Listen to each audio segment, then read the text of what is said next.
दोस्तों आज का समय मशीन्स का है। कोई भी चीज बनानी हो या कम समय में अच्छा काम करना हो तो इसके लिए हम मशीन की ही हेल्प लेते हैं। फिर चाहे रोड बनाना हो या नहर, जंगल काटना हो या फिर कुछ और, सभी कामों के लिए हम मशीन्स का ही इस्तेमाल करते हैं। तो आज की इस वीडियो में हम आपसे कुछ ऐसी मशीन्स के बारे में बात करने वाले हैं जिनके नाम दुनिया की सबसे बड़ी मशीन होने का खिताब है। तो चलिए शुरू करते हैं।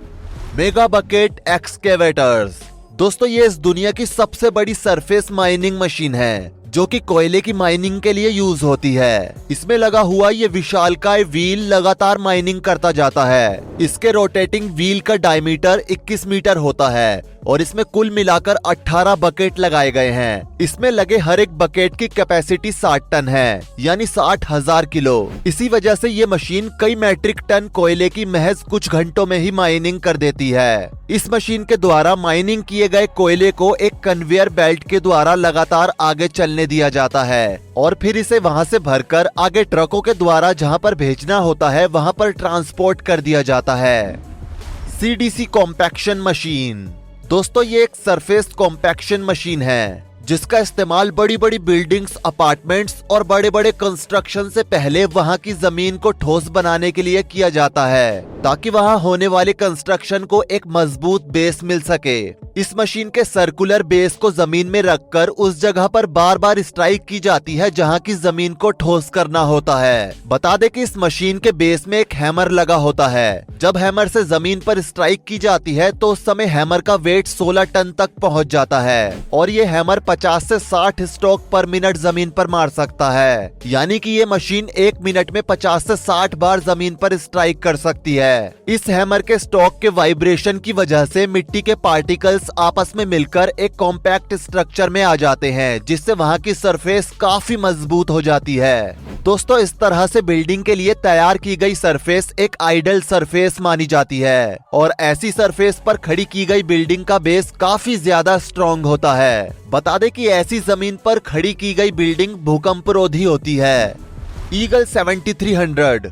दोस्तों ये मशीन दिखने में जितनी विशालकाय और शानदार है, इसका काम भी उतना ही शानदार है। बता दें कि इसका काम कैनल यानी कि नहरों को आपस में जोड़ना होता है, यानी कि अगर एक नहर पहले से बनी हुई है और दूसरी नहर को उसके पास ही में बनाकर उससे जोड़ना होता है तो ये मशीन काम में ली जाती है। ये मशीन जमीन से 7 फीट तक का गहरा गड्ढा खोद सकती है और इस मशीन का वजन लगभग 45 टन होता है। S1500 with dual bar inserter. इस मशीन का इस्तेमाल रोड को बनाने के लिए किया जाता है। जी हाँ दोस्तों, जो काम भारत में रोड रोलर करते हैं वही काम विदेशों में S1500 नाम की ये शानदार मशीन करती है, जिसके लिए मशीन के आगे ड्राई कंक्रीट डाल दिया जाता है, जिसके बाद मशीन में लगा हुआ ये पार्ट उस ड्राई कंक्रीट को अपने हिसाब से बराबर करके डालते हुए चलता है। इस मशीन में साइड में एक कंट्रोलर लगा हुआ होता है जिसे कंट्रोल करने के लिए एक इंजीनियर वहीं पर बैठा हुआ होता है ताकि बाई चांस अगर मशीन रोड को बनाने के लिए कोई गलती करती है तो वो इंजीनियर उसे उस कंट्रोलर से सही कर सके। इसके अलावा इस मशीन में अंदर एक हाइड्रोलिक प्रेस भी लगा होता है जो कि रोड को अच्छे से प्रेस करते हुए चलता है ताकि ज्यादा वजन पड़ने पर रोड टूटे ना। बता दें कि ये मशीन 4 लेन हाईवे या रोड को एक बार में ही बनाते हुए चलती है। Liebherr LR 13000।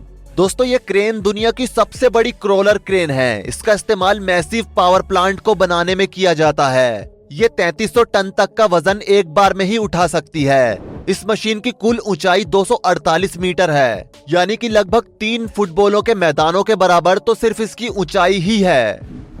NASA crawler transporter. दोस्तों इस विशाल ट्रांसपोर्टर को नासा द्वारा 1960 के दशक में खनन उपकरणों को ध्यान में रखकर बनाया गया था और अगर आप इसे देखकर और सुनकर अनुमान नहीं लगा पाए हैं कि ये किस तरीके से काम करता है तो बता दें 144 मिलियन डॉलर की लागत से बने इस ट्रांसपोर्टर को बड़े बड़े रॉकेट्स को लॉन्च पैड्स तक ले जाने के लिए डिजाइन किया गया था।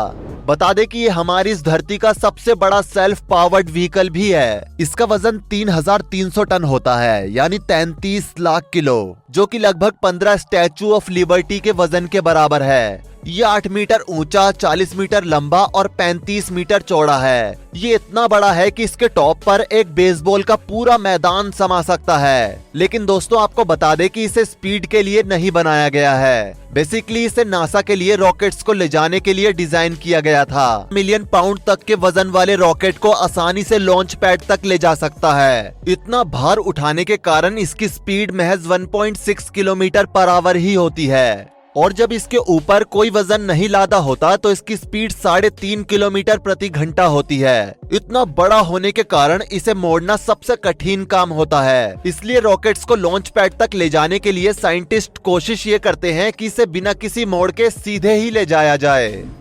8600 बैडजर ब्रेकर। दोस्तों ये एक बिजारे ब्रेकिंग मशीन है जिसका इस्तेमाल सड़कों की मरम्मत के लिए उन्हें तोड़ने के लिए किया जाता है। इस मशीन में पीछे की तरफ एक हैमर लगा होता है। इस हैमर का वजन 7 टन होता है और सड़क को तोड़ने के लिए मशीन इस हैमर को 10 से 14 फीट तक की ऊंचाई पर ले जाती है और वापस छोड़ देती है, जिसके चलते उस जगह की पूरी सड़क एक बार में ही टूट जाती है जिस जगह पर हैमर पड़ता है। बता दें कि सड़क तोड़ते समय कंक्रीट या पत्थर उछलकर दूसरी लाइन पर ना जाए या काम कर रहे लोगों के ना लगे, इसके लिए इसके हैमर को चारों ओर से चैन से कुछ इस तरह से कवर किया जाता है।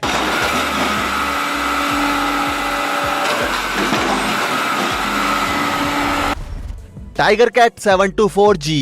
दोस्तों ये मशीन ज्यादा बड़ी तो नहीं होती है, लेकिन ये मशीन बड़े बड़े काम करने के लिए जानी जाती है। बता दें कि जिस पेड़ को नॉर्मली काटने में करीब आधा घंटा लगता है, वहीं ये मशीन बड़े से बड़े पेड़ को काटने के लिए महज 5 सेकंड्स का ही समय लगाती है और पेड़ को काटने के बाद उसे साइड में रखती है।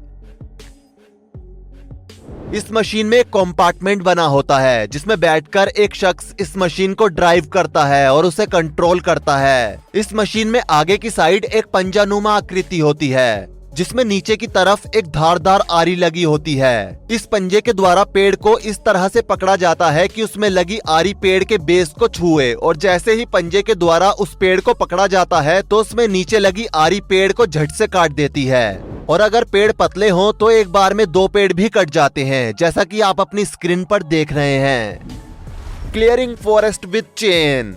दोस्तों अभी हमने ये तो जान लिया कि 1 या 2 पेड़ों को काटने के लिए टाइगर कैट 724G मशीन का यूज करते हैं, लेकिन अगर जंगल के एक बड़े हिस्से को या पूरा का पूरा जंगल ही साफ करना हो तो उसके लिए इस मशीन का यूज किया जाता है। बता दें कि इस मशीन से जंगल के एक बड़े हिस्से का सफाया बेहद ही कम समय में आराम से किया जा सकता है। इसमें पेड़ों को काटने के लिए एक मोटी चेन का इस्तेमाल किया जाता है। इस चेन को 2 हैवी व्हीकल्स के बीच में बांध दिया जाता है और फिर इन दोनों व्हीकल्स को कुछ इस तरह से चलाया जाता है कि बीच में उतना गैप बना रहे जितने की पेड़ काटने हैं। जैसे जैसे ये दोनों व्हीकल्स आगे बढ़ते जाते हैं वैसे वैसे उतने हिस्से के पेड़ उन चेन में फंसकर नीचे गिरते जाते हैं। दोस्तों जहाँ जहाँ से चेन गुजरती है वहाँ से छोटे बड़े हर तरह के पेड़ खुद ब खुद जड़ सहित उखड़ जाते हैं। और दोस्तों इस तरह की एडवांस मशीन से जंगल का सफाया आजकल बड़ी ही तेजी से किया जा रहा है। John Deere DB120।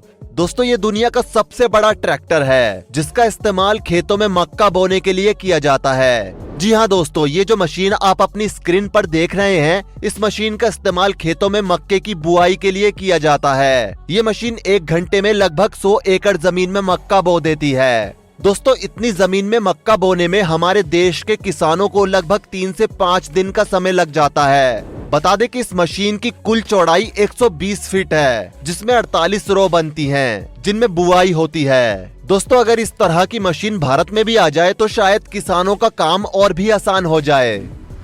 नक्सेट 56M।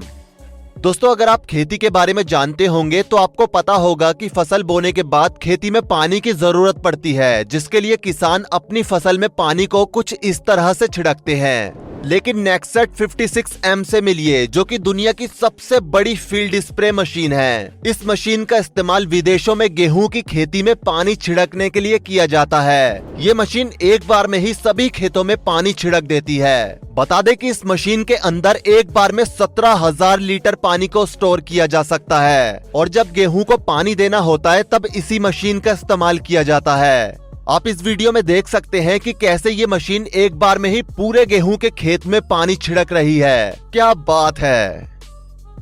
तो दोस्तों ये है कुछ ऐसी मशीन्स जो कि दुनिया में सबसे बड़े होने का खिताब अपने नाम किए हुए हैं। इसके साथ ही ये सभी मशीन समय की भी काफी बचत करती हैं। वैसे इस वीडियो को देखने के बाद इनमें से कौन सी मशीन आपको सबसे ज्यादा यूजफुल लगी, नीचे कमेंट सेक्शन में जरूर बताएं। वीडियो को लाइक करें, शेयर करें और ऐसी ही और वीडियोस के लिए इस चैनल को सब्सक्राइब करके साथ में बेल नोटिफिकेशन को भी ऑल पर जरूर सेट करें। धन्यवाद।